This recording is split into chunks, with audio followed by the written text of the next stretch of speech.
Voilà, frères et sœurs, nous entrons dans le temps ordinaire depuis quelques jours. Voilà, ordinaire, ça ne veut pas dire banal, c'est pas le temps banal où il ne se passe rien. C'est un temps où nous sommes invités à digérer les fêtes très fortes que nous avons vécues ces derniers temps, notamment l'Avent et puis le temps de Noël, pour l'intégrer dans notre vie quotidienne. Voilà, donc le temps ordinaire, c'est pas un temps où il ne se passe rien, c'est un temps très important d'intégration et de rendre l'ordinaire de notre vie et de le faire de manière extraordinaire. Donc c'est pas un temps morose, c'est pas un temps où il ne se passe rien, c'est un temps où il se passe beaucoup de choses. Et pour preuve, l'évangile de Cana qui nous est donné aujourd'hui, qui est le signe le plus connu que Jésus a fait. Il y en a beaucoup qui l'a fait, mais Cana reste quand même très particulier parce que c'est le premier signe que Jésus a fait. Alors la manière dont l'évangile de Saint Jean raconte ça, donc c'est au chapitre 2, c'est au début de l'évangile, est très importante. Saint Jean, donc au début il y a le prologue de Saint Jean, ce magistral premier chapitre, pas très simple, faut être honnête, c'est assez compliqué. On l'a entendu le jour de Noël notamment, magnifique, au commencement, etc. Le Verbe était Dieu, était auprès de Dieu. Bon. Et puis on a un autre commencement. En fait, les deux chapitres, le chapitre 1 et le chapitre 2 de Saint Jean se renvoient en face à face. En fait, on a un premier chapitre qui est très théologique et ensuite un récit, Cana, qui met en couleur ce que Saint Jean a dit dans son chapitre précédent. Et c'est un chapitre de commencement. Tel fut le commencement des signes que Jésus accomplit. C'était à Cana en Galilée, etc. Donc c'est clairement voulu. Le miracle de Cana fait écho à ce grand commencement dont parle Saint Jean. Autre point important, on parle de la semaine inaugurale dans l'évangile de Saint Jean. En fait, c'est très bien millimétré, très bien calculé, très bien expliqué. En fait, il y a 7 jours de cette semaine inaugurale dans l'évangile de Saint Jean, et à chaque jour, Saint Jean raconte un événement précis. Saint Jean-Baptiste au début, puis le choix des apôtres, etc. À chaque jour, il y a un événement. Et puis Saint Jean met le lendemain, Jésus fait ci, fait ça. Le lendemain, le jour d'après, le soir, il fait ci, il fait ça.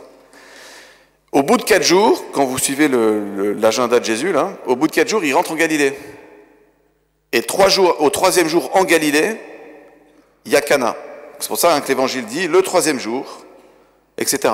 C'est pas le 3e jour de la semaine inaugurale, en fait, c'est le 3e jour de la séquence Galilée de cette semaine inaugurale. Donc quand vous comptez les jours, et Saint Jean le fait exprès, en fait c'est le 7e jour.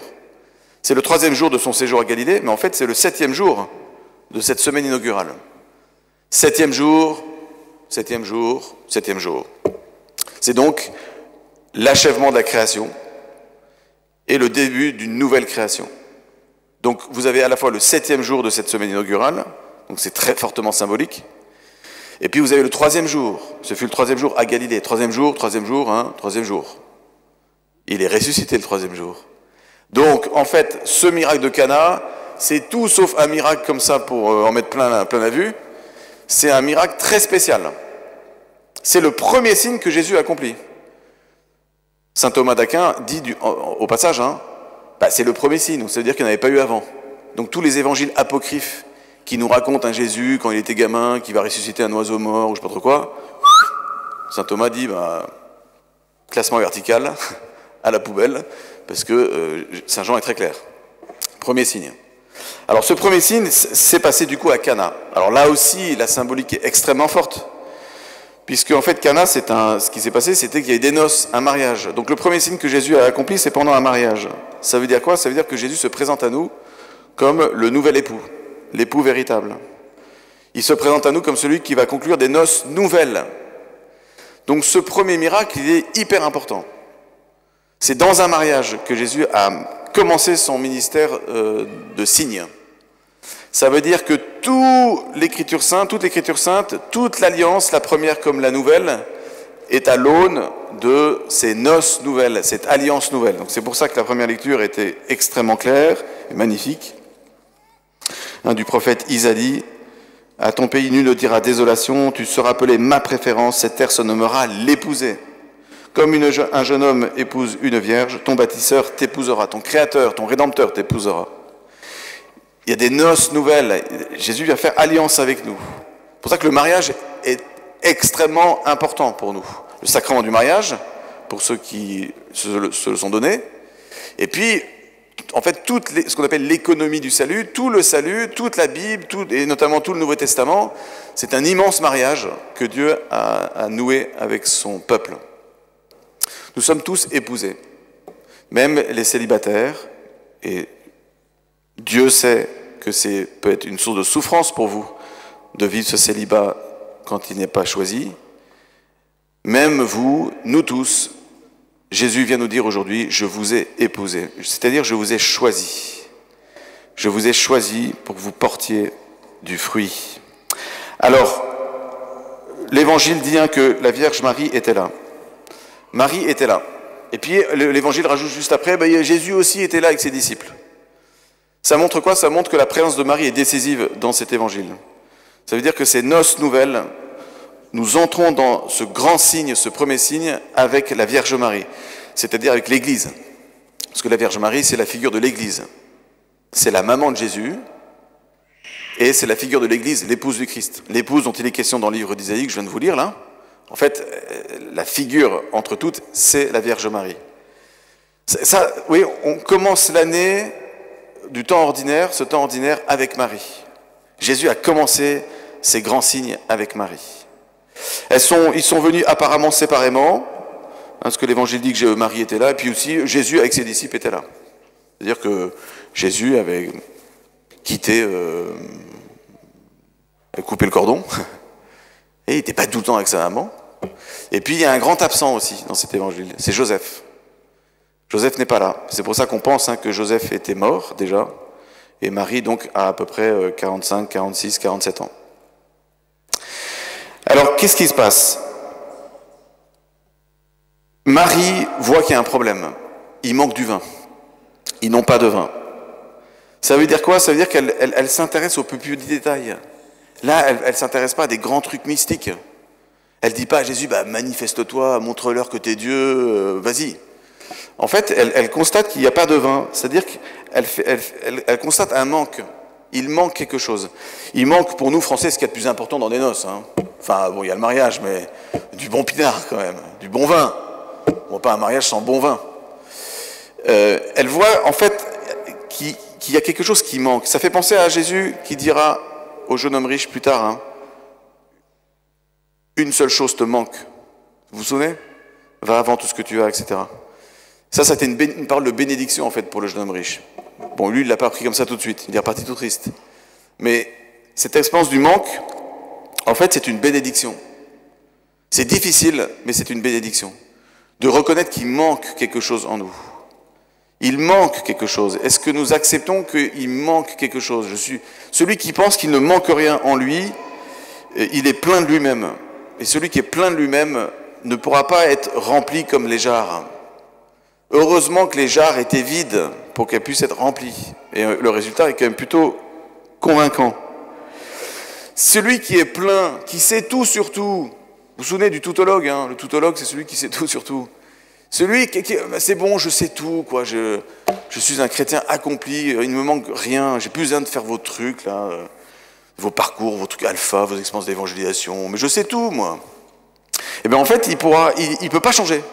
Il n'y a aucun changement possible en lui. C'est une espèce de bloc de granit statique, une espèce d'éléphant, de mammouth, là, qui est indégraissable et imbougeable. Il y en a, Tout à l'heure, je vous ai invité à bouger. Je ne vous prenais pas pour des mammouths. Certains l'ont vécu comme un mammouth. J'ai bougé d'un rang. On a l'impression qu'on les avait envoyés au bout de la terre, quoi. Il y en a qui ont décidé de carrément pas bouger. Bon, ça sera pour la fois prochaine. Pourtant, je vous avais prévenu la semaine d'avant. C'est pénible de changer. On n'aime pas le changement. On n'aime pas bouger un petit peu, quoi.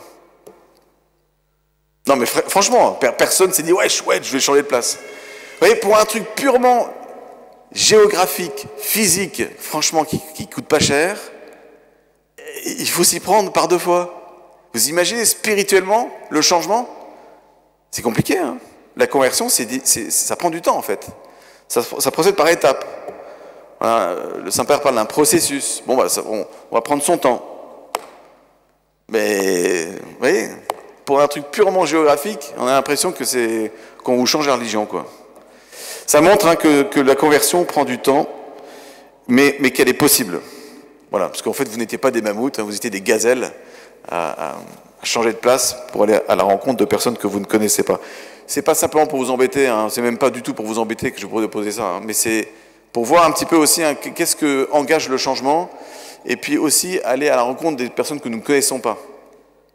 Pour ne pas faire de notre paroisse un cluster, vous voyez, où ça végète, où on se file des cochonneries, mais plutôt une occasion de rencontrer des personnes nouvelles. La mission commence ici dans l'église, avant d'aller penser aller à l'autre bout de la terre. Il y a déjà plein de gens ici dans cette église que vous ne connaissez pas. C'est l'occasion aussi d'aller vers les autres par la charité, telle Marie est allée visiter sa cousine Élisabeth.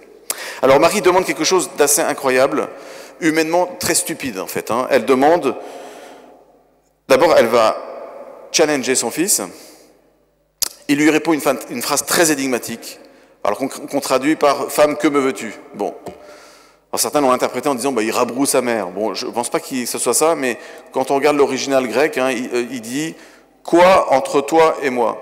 Quoi à toi et à moi, pour être précis. Quoi à toi et à moi. C'est quand même très bizarre, hein, en fait, hein, comme réponse. Bon, vous pouvez interpréter à l'envie, hein, mais les pères de l'Église l'ont interprété comme quoi Jésus dit, mais mon heure n'est pas encore venue, c'est ce qu'il va dire d'ailleurs juste après. Et qu'est-ce qu'il y a de commun entre toi et moi? Tu n'es pas prête, en fait, hein, Jésus dit à Marie, tu n'as pas encore compris totalement ce pourquoi je suis venu. D'ailleurs, l'Évangile, a un autre passage, dit que Marie ne comprenait pas ce que dit Jésus. Hein. Il n'empêche, Marie ne se dégonfle pas. C'est une femme qui va jusqu'au bout de ce qu'elle pense, comme beaucoup de femmes. Et elle dit aux apôtres, bon, bah, tout ce qu'il vous dira, faites-le. C'est magnifique, hein. Tout ce que Jésus va vous dire, faites-le. Ça s'appelle l'obéissance de la foi. Marie est le modèle de l'obéissance de la foi. La foi, c'est l'obéissance de la foi. Ça veut dire faire des choses qu'on ne comprend pas. Il y a des choses qu'on ne comprend pas totalement. Encore une fois, l'Évangile dira plusieurs fois que Marie ne comprenait pas ce que Jésus disait.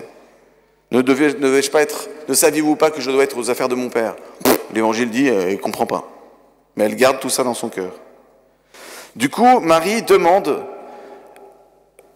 aux disciples et aux serviteurs de faire quelque chose qui humainement est dingue. Il n'y a pas de vin. Vous imaginez, vous êtes à un grand repas et puis il n'y a plus de vin. Je sais pas, et puis il y en a un qui vous dit, bah, remplis toutes ces bouteilles vides. Tous les cadavres, là. Remplis-les. 600 litres, hein, ça fait 800 bouteilles. Hein. Calculez. Hein.